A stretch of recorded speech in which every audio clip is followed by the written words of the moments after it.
నమస్కారం. My farming my passion daily market updates కు స్వాగతం. విస్తరించిన యాసంగి మినుముల సేద్యం. దేశంలో మరో 15 రోజులలో యాసంగి సీజన్ కొత్త మినుముల రాబడులు ప్రారంభం కానున్నాయి. ఉత్పత్తి సంతృప్తికరంగా ఉన్నందున ఆగస్టు వరకు సరఫరా కొనసాగగలదు. తమిళనాడు మిల్లర్లు పప్పు అమ్మకాలకు అనుగుణంగా సరుకు కొనుగోలు చేస్తున్నారు. ఆగస్టు చివరి నాటికి ఖరీఫ్ సీజన్ సరుకు ప్రారంభం కాగలదు.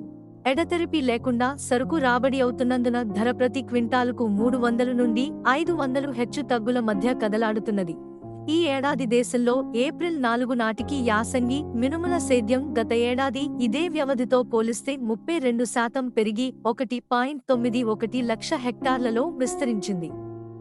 ఇందులో ఏప్రిల్ 7 నాటికి గుజరాత్ సేద్యం 21,480 హెక్టార్ల నుండి 30,017 హెక్టార్లలో విస్తరించింది. అన్ని ఉత్పాదక రాష్ట్రాలలో సానుకూల వాతావరణం నెలకొన్నందున సేద్యం భారీగా విస్తరించనున్నట్లు తెలుస్తోంది.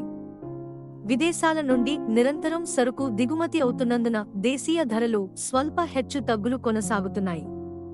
అంతర్జాతీయ విపణిలో మయన్మార్ మినుములు ఏప్రిల్-మే షిప్మెంట్ కండిషన్పై SQ $40 పెరిగి ప్రతి టన్ను $940, FAQ $820 మరియు బ్రెజిల్ సరుకు $920 ప్రతిపాదించబడుతున్నది.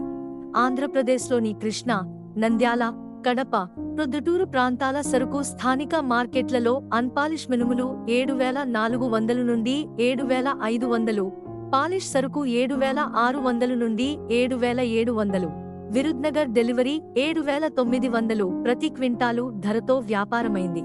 చెన్నైలో SQ మినుములు 7,875, FXU మినుములు 7,275, ముంబైలో 7,350, కోల్కతాలో FXU 7,400, కర్ణాటకలోని బీదర్లో 5,000 నుండి 6,425, ఉత్తరప్రదేశ్లోని లలిత్పూర్లో 5,500 నుండి 7,000, రాజస్థాన్లోని కోటాలో 6,500 నుండి 7,000, రాజ్కోట్లో 6,000 నుండి 7,000 ధరతో వ్యాపారమైంది.